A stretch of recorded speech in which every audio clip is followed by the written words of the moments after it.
Hey everyone, welcome to judiciary plus. हम discuss कर रहे हैं यूजीसी नेट के previous year question paper law paper के, जो कि हमारा सेकेंड पेपर होता है। हमने ऑलरेडी 4 लेक्चर अपलोड कर दिए हैं और हमने 2019 का पेपर डिस्कस किया है। आज से हम डिस्कस करने वाले हैं 2020 के क्वेश्चन पेपर, जो कि लॉ का पेपर है। तो चलिए विदाउट वेस्टिंग एनी टाइम हम स्टार्ट करते हैं अपने क्वेश्चन नंबर 1 के साथ। तो हमारा जो क्वेश्चन नंबर 1 है, ये हमें बता रहा है a tort is a civil wrong for which the remedy is an action for damages and which is not exclusively breach of contract और ब्रीच ऑफ ट्रस्ट और breach of merely equitable obligation. The above definition is given by. तो ये जो definition है ये salmon के द्वारा दी गई है कि टॉर्ट जो है ना वो एक सिविल रॉन्ग है, जिसके लिए रेमेडी जो है ना वो डैमेज में होती है, डैमेजेस होती है रेमेडी, और जो एक्सक्लूसिवली ब्रीच ऑफ कॉन्ट्रैक्ट नहीं है, ब्रीच ऑफ ट्रस्ट नहीं है और ब्रीच ऑफ इक्विटेबल ऑब्लिगेशन नहीं है। तो ये डेफिनेशन किसके द्वारा दी गई है? ये सालमन के द्वारा दी गई है। ठीक है, तो चले हैं नेक्स्ट क्वेश्चन की तरफ चलते हैं। नेक्स्ट क्वेश्चन हमारा, the provision related to legal recognition of electronic signature is contain under which section of information technology act of 2000। तो लीगल रिकॉग्निशन जो है ना इलेक्ट्रॉनिक सिग्नेचर के रिगार्डिंग, ये हमें बताता है हमारा सेक्शन नंबर 5, यानी कि ऑप्शन नंबर 4 जो है वो करेक्ट हो जाएगा।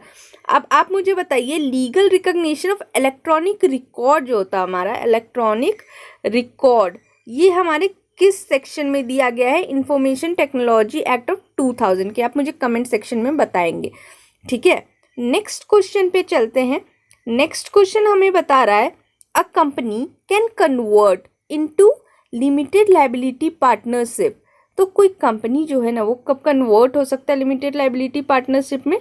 तो हमारा 4 ऑप्शन दिया हुआ है यहाँ, तो हम देखते हैं कि क्या है। पहला, by complying to the requirements of the 3rd schedule of limited liability partnership act of 2008। अगर हमें कन्वर्ट करना है किसी कंपनी को लिमिटेड लायबिलिटी पार्टनरशिप में, तो कंप्लाई करना पड़ता है रिक्वायरमेंट जो कि 3rd शेड्यूल में दिया रखा है limited liability partnership act of 2008 में। बिल्कुल सही, हमें कंप्लाई करना पड़ता है। दूसरा क्या है, it can convert if there is no security interest in its assets substituting at the time of application. तो ये भी सही है, ये कन्वर्ट कर सकता है अगर कोई सिक्योरिटी इंटरेस्ट नहीं है उसके एसेट में जो एप्लीकेशन के टाइम पे दी गई है। फिर तीसरा जो है, partners of the limited liability partnership are the erstwhile share holder of the company and no one else. जो पार्टनर होगा ना लिमिटेड लायबिलिटी पार्टनरशिप का, वो वही पर्सन होगा जो कंपनी का शेयर होल्डर है और कोई दूसरा पर्सन नहीं हो सकता है। ठीक है, और जो लास्ट ऑप्शन है, all the assets interest rights and privilege of the company are transfer to the firm. यानी कि जितने assets interest rights and liability होगी कंपनी की, वो फर्म को ट्रांसफर हो जानी चाहिए। तो ये चारों ऑप्शंस जो हमें दिए गए हैं वो चारों ऑप्शन करेक्ट है, यानी कि हमारा जो करेक्ट ऑप्शन है ऑप्शन नंबर 4 है। ABCD all are correct answer. ठीक है, अब नेक्स्ट क्वेश्चन पे चलते हैं, जो हमें बता रहा है इन which case in respect of natural justice, Lord Denning said that with a good man in the saddle, the unruly horse can be kept under control. It can jump over obstacles. It can leap fences put up by fictions and come down on the other side of justice. तो ये किस case में held हुआ था? यानी कि Lord डेनिंग जो थे केस में, उस केस में उन्होंने ये बोला था कि जब कोई गुड मैन होता है सैडल पे, ठीक है, हॉर्स के सैडल पे, तो जो अनरूली हॉर्स होता है ना उसको भी कंट्रोल में लाया जा सकता है। अगर गुडमैन चाहे तो, गुडमैन सैडल पे हो तो वो जंप भी कर सकता है, सारे ऑब्स्टेकल जो भी उसके रास्ते में आएंगे, वो फेंसेस को भी लीप कर सकता है जो फिक्शन से पुट किए गए हो, और जस्टिस के दूसरे साइड आ सकता है। तो ये किस केस में लॉर्ड डेनिंग का स्टेटमेंट था? तो ये जो था हमारा Adelbard town football club limited versus football association limited, यानी कि option number 1 is correct option. ठीक है, नेक्स्ट क्वेश्चन पे चलते हैं। नेक्स्ट क्वेश्चन हमें बता रहा है इन प्रेसिडेंशियल फॉर्म ऑफ गवर्नमेंट तो प्रेसिडेंशियल फॉर्म ऑफ गवर्नमेंट के लिए जो है हमारा वो कौन सा करेक्ट ऑप्शन है? तो जो पहला है ए नंबर, वो हमें बता रहा है कि the chief executive is relatively free from sectional and party disputes. तो प्रेसिडेंशियल फॉर्म ऑफ गवर्नमेंट में जो चीफ एग्जीक्यूटिव होते हैं वो क्या होता है, वो रिलेटिवली फ्री होते हैं सेक्शनल और पार्टी डिस्प्यूट्स से, ठीक है। दूसरा ऑप्शन जो है the chief executive is free to choose his team of minister from the best talent available. This is also correct, वो फ्री होते हैं कि वो चूज कर सके अपना team of minister, best talent जो अवेलेबल है उन लोगों में से। जो थर्ड ऑप्शन है वो term of chief executive is not fix, this is not right. जो चीफ एग्जीक्यूटिव होता है उसका टर्म फिक्स्ड होता है। लास्ट जो है हमारा it discourage the disease of defection, ये सही बात है, ये डिफेक्शन को डिस्करेज करता है, यानी कि हमारा सही ऑप्शन है A B and D, therefore option 2 is correct option, ठीक है। नेक्स्ट क्वेश्चन पे चलते हैं। The provision regarding selling minor for purpose of prostitution etc is given in Indian penal Code under which section? तो जो provision है minor के selling के रिगार्डिंग, ताकि प्रोस्टिट्यूशन किया जाए उनके साथ, तो वो किस सेक्शन में दे रखा है? ये section number 372 of Indian penal code में दे रखा है। Selling of minor for the purpose of prostitution etc, section number 372। Next question पे चलते हैं। नेक्स्ट क्वेश्चन हमें बता रहा है the legally binding limit to carbon emission was laid down in. तो जो लीगली बाइंडिंग लिमिट है कार्बन इमिशन का, वो किस में लेट डाउन किया गया था?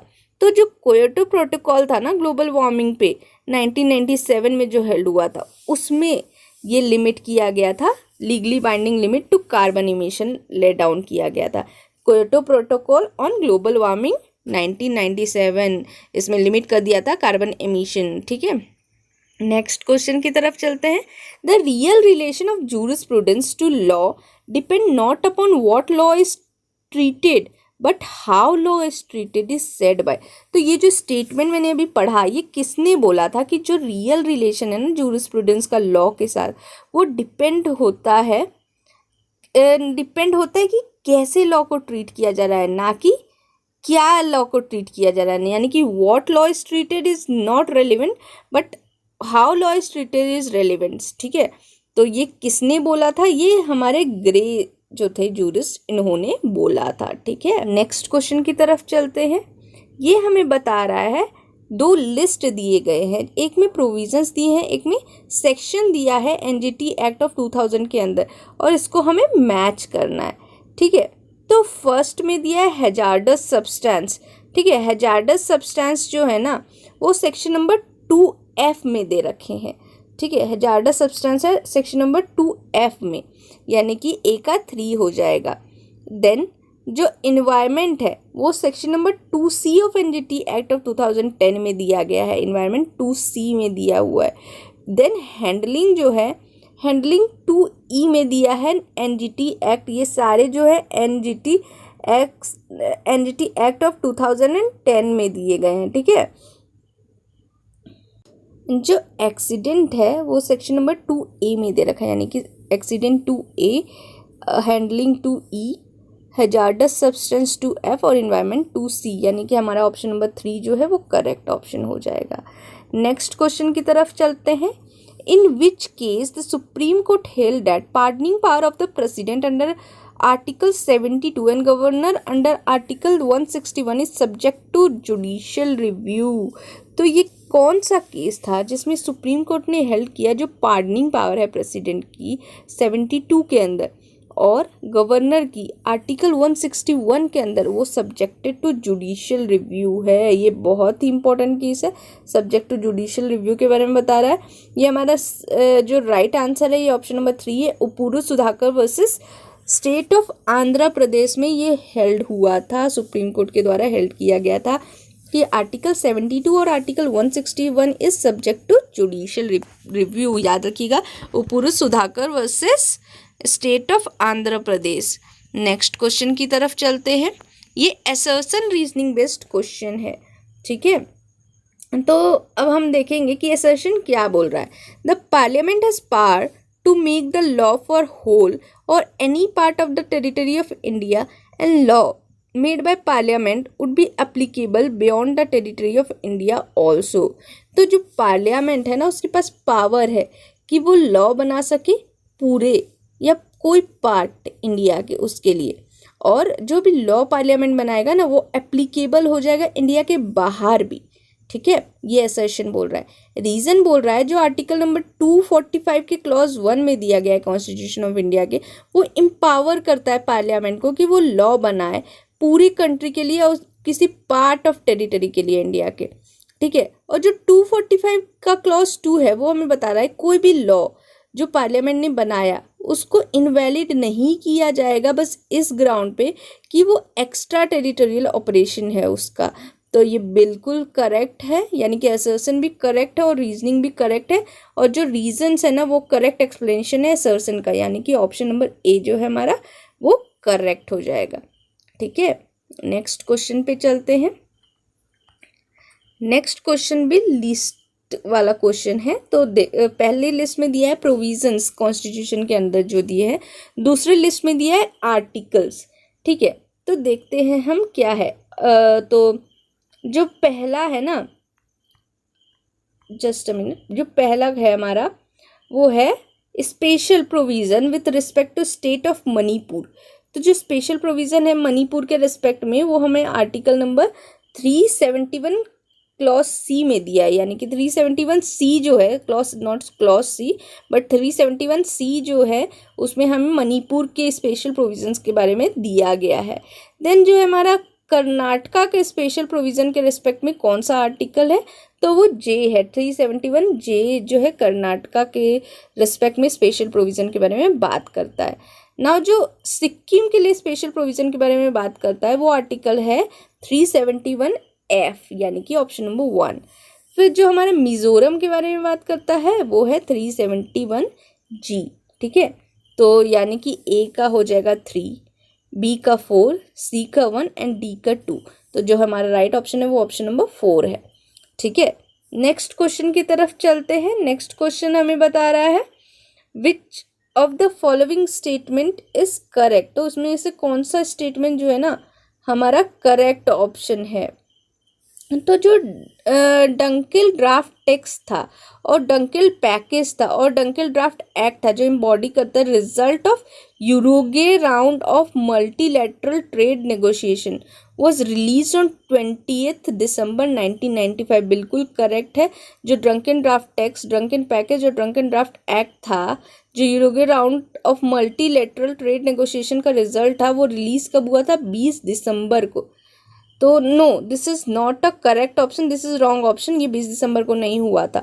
देन जो बी ऑप्शन है हमारा, the new trade world trade organization WTO came into effect on 1 January 1995 replace by GATT, that is general agreement on tariff and trade. तो ये बिल्कुल करेक्ट है, ये 1 जनवरी 1995 को ही केम इनटू फोर्स हुआ था, ये करेक्ट है। देन जो हमारा थर्ड ऑप्शन है, the function of WTO are mention in article 3 of the agreement establish WTO, ये भी 3 है, ये भी सही है, आर्टिकल 3 में ही मेंशन किया गया है।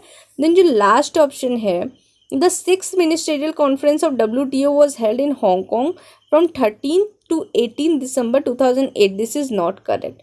तो हमारा करेक्ट ऑप्शन है B and C, so option number A is correct. ठीक है, नेक्स्ट क्वेश्चन की तरफ चलते हैं। नेक्स्ट क्वेश्चन हमें बता रहा है कि जो ये सारे केसेस हैं इनको हमको क्रोनोलॉजिकली ऑर्डर में मेंशन करना है, यानी कि arrange chronologically the following cases decided by supreme court year wise हमें इसको अरेंज करना है।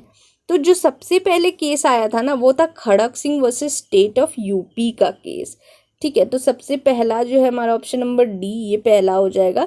फिर जो दूसरा केस था वो Sawant Singh versus assistant passport officer का था, यानी कि ये दूसरा हो गया। फिर जो हमारा केस था Francis Coralie versus union territory of Delhi, ये हमारा थर्ड नंबर आएगा क्रोनोलॉजिकली ऑर्डर में। देन हमारा आता है Olga Tellis versus Bombay municipal corporation, 4th number का केस है। देन जो लास्ट है, जो सबसे रिसेंट है, वो national legal service authority versus union of India, ये सबसे रिसेंट है, यानी कि DCBAE, ये ऑप्शन करेक्ट होगा, यानी कि option number 4 is correct. Now next question की तरफ चलते हैं। Which of the following chapter of the United Nations Charter deal with Pacific settlement of dispute? तो कौन सा चैप्टर जो है यूनाइटेड नेशन चार्टर का वो डील करता है पैसिफिक सेटलमेंट ऑफ डिस्प्यूट से? जो चैप्टर नंबर 6 है ना, वो पैसिफिक सेटलमेंट ऑफ डिस्प्यूट से डील करता है यूनाइटेड नेशन चार्टर का chapter number 6। Now next question जो है, by which amendment the third and the fourth schedule of IT Act were omitted?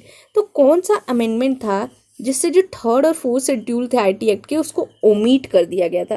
तो 2009 में जो मेजर अमेंडमेंट हुए थे आईटी एक्ट में, तो उस वक्त जो एक्ट नंबर 10 था 2009 का, उससे ही थर्ड और फोर्थ जो शेड्यूल थे उसको ओमिट कर दिया गया था। Now only 2 schedules are available in IT act. ठीक है, अब नेक्स्ट क्वेश्चन पे चलते हैं। ये भी लिस्ट वाला क्वेश्चन है। फर्स्ट लिस्ट में जुरिस्डिक्शन दे रखे हैं, सेकेंड लिस्ट में section under consumer protection act of 1986। अभी जो है कंज्यूमर प्रोटेक्शन एक्ट ऑफ 2019 आ गया है और ये रिप्लेस हो गया है उसके जगह पे। तो ये पुराने प्रोविजन है, फिर भी हम देख लेते हैं। इसका जो राइट आंसर है हमारे पास है ऑप्शन नंबर ए का जो है ए का राइट आंसर है 1, यानी कि डिस्ट्रिक्ट फोरम का जुरिस्डिक्शन सेक्शन नंबर 11 में दिए हैं, फिर जुरिस्डिक्शन ऑफ स्टेट कमीशन 17 में दिए हैं, फिर जो नेशनल कमीशन है वो 21 में है, और power of ex parte order 22A में है। Option number A correct. But ये पुराना एक्ट है। Now 2019 is applicable for your all.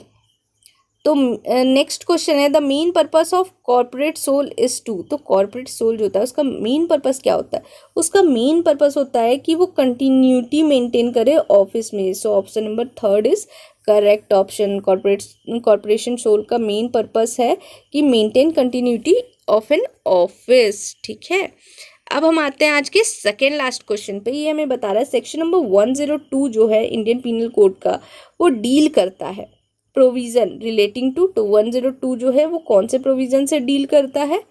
तो जो हमारा थर्ड ऑप्शन है, commencement and continuation of right to private defence of the body, इससे डील करता है हमारा 102। हमें पता है सेक्शन नंबर 96 से लेके 106 तक ये सारे जो है प्राइवेट डिफेंस के बारे में बात करते हैं, जिसमें 102 है ये हमें बताता है कमेंसमेंट और continuation of right of private defence of body. अब आप मुझे कमेंट सेक्शन में ये बताइए कौन सा सेक्शन है आईपीसी का जो हमें बताता है commencement and continuation of right of private defence of the property. तो प्रॉपर्टी के बारे में कौन सा सेक्शन बता रहा है, आप मुझे कमेंट सेक्शन में कमेंट करके बताएंगे। चलते हैं आज के सेशन के लास्ट क्वेश्चन की तरफ। ये हमें बता रहा है, in a parliamentary form of government the British convention of ministerial responsibility has been explicitly codified in the Indian Constitution under which section? यानी कि जब पार्लियामेंट्री फॉर्म ऑफ गवर्नमेंट में जो ब्रिटिश कन्वेंशन है ना मिनिस्ट्रियल रिस्पॉन्सिबिलिटी का, वो expressly कहाँ कोडिफाई किया गया? इंडियन कॉन्स्टिट्यूशन में मिनिस्ट्रियल रिस्पॉन्सिबिलिटी के बारे में कहाँ बताया गया है? तो जो हमारा आर्टिकल नंबर 75 है उसका क्लॉज 3 में ये मेंशन किया हुआ है मिनिस्ट्रियल रिस्पॉन्सिबिलिटी के बारे में एक्सप्लिसिटली। ठीक है, तो ऑप्शन नंबर 4 जो है वो हमारा करेक्ट ऑप्शन हो जाएगा। तो ये थे हमारे आज के क्वेश्चंस। तो आज के लिए इतना ही, हम कल फिर मिलेंगे नए क्वेश्चंस के साथ। और जब तक एग्ज़ाम नहीं है तब तक आप रिवाइज करते जाए। एडमिट कार्ड आपका अब तक नहीं आया है बट जल्दी आ जाएगा। चांसेस है कि आपके एग्ज़ाम्स जो है फर्स्ट पार्ट में हो जाएंगे, यानी कि 17th 18th को आपका एग्ज़ाम्स नहीं होगा, आपका फर्स्ट पार्ट में ही हो जाएगा, ज़्यादा चांस है, बट जा सकता है सेकेंड पार्ट में भी। बट जो भी हो आप प्रिपेयर्ड रहो, मल्टीपल रिवाइज करो और नेट NGRF क्वालिफाई करो। So all the best. I am signing off today's session. Thank you.